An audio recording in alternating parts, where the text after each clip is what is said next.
नमस्कार, जय Hind.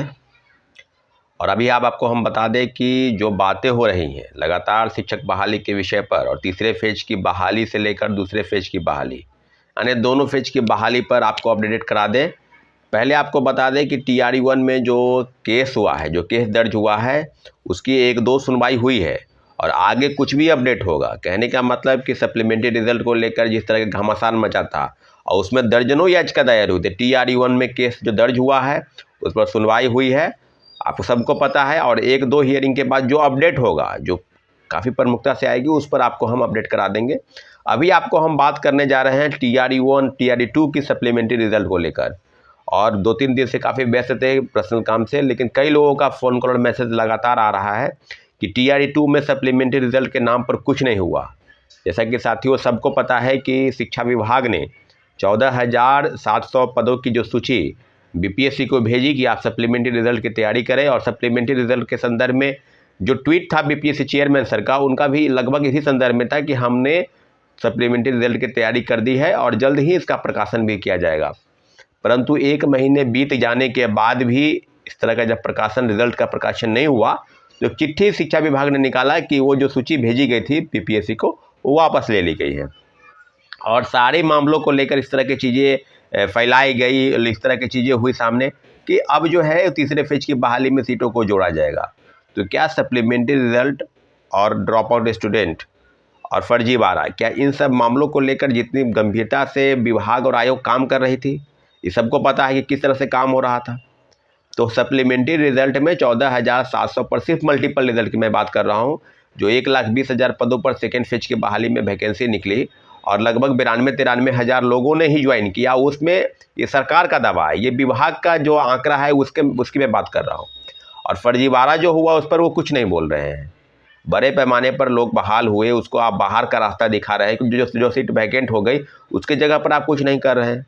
Multiple result, एक लोगों का रिजल्ट कई जगहों पर हुआ, TGT में, PGT में, TRE में, सब जगह। तो जो व्यक्ति अगर एक जगह ज्वाइन करेगा तो सीटें तो खाली रह गई। तो उन जगहों पर मल्टीपल रिजल्ट के नाम पर जो डाटा आया 14,700 पदों पर, उन पदों पर रिजल्ट के प्रकाशन में आपको हम बता दें कि धांधली हुई नहीं हुई, सारे विषयों पर हम लोग माननीय उच्च न्यायालय जाने के तैयारी में हैं। इसलिए 3 तारीख के दिन, यानी संडे को 3 तारीख है, 3 मार्च को हम लोग एक बैठक गांधी मूर्ति, गांधी मैदान के पास 10:30 बजे, 11 बजे तक हार्डली आप लोग आ जाएंगे। 10 बजे से 10:30 बजे तक हम लोग वहाँ पहुँचेंगे।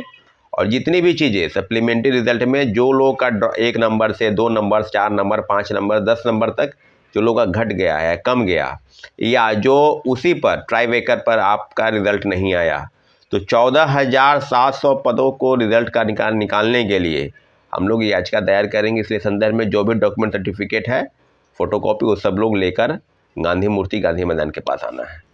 ध्यान से मेरी बातों को सुने, क्योंकि बैठक बार बार आयोजित नहीं होती है। इसके पहले भी बैठक हुई थी STT हियरिंग और उम्र संबंधी छूट को लेकर। और उम्र संबंधी छूट को लेकर आपको अपडेट लगातार दे रहे थे कि आपकी बातों से कई लोग प्रभावित हैं, कई लोग नहीं हैं।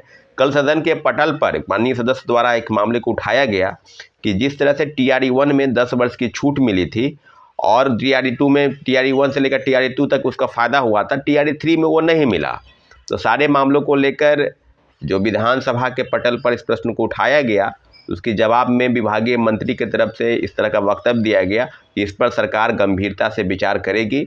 मुझे लगता है कि अगर 10 वर्ष की छूट मिलती है तो 2-3 दिन के अंदर उसका एक नोटिस भी आ जाएगा और फॉर्म जो है अप्लाई हो सकता है। तो सारे विषयों पर कई सारे छात्रों का फ़ोन आ रहा है कि सारे मामलों पर लेकर कुछ लोगों से मुलाकात की भी संभावना है। तो शायद आज संभवतः वो लोग आ भी रहे हैं। तो इस मामले में फिर आपको अपडेट करा देंगे कि क्या आगे होने वाला है। लेकिन इतना ज़रूर है कि सप्लीमेंट्री रिजल्ट को लेकर संडे को, यानी 3 तारीख को बैठक होने वाली है।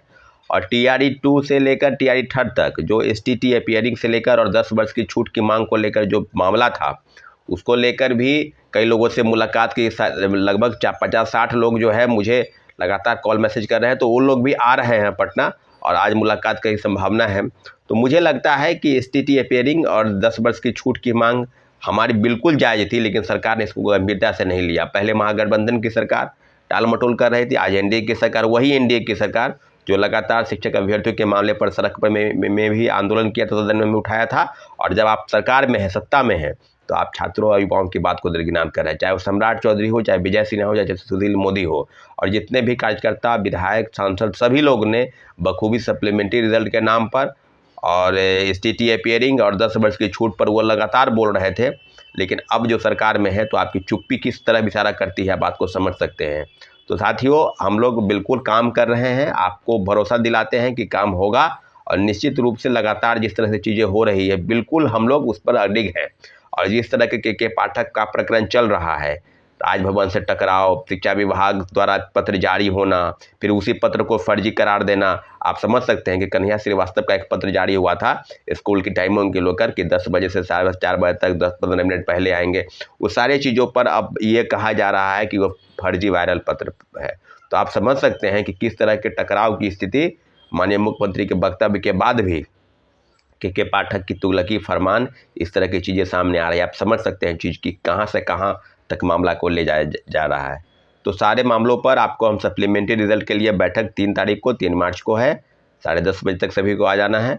और दूसरी जो STT अपीयरिंग और 10 वर्ष की छूट को लेकर जो विधानसभा के पटल में जो प्रश्न उठाया गया है, सभी के संदर्भ में आपको हम अपडेट करा देंगे। ठीक है साथियों, धन्यवाद, जय हिंद।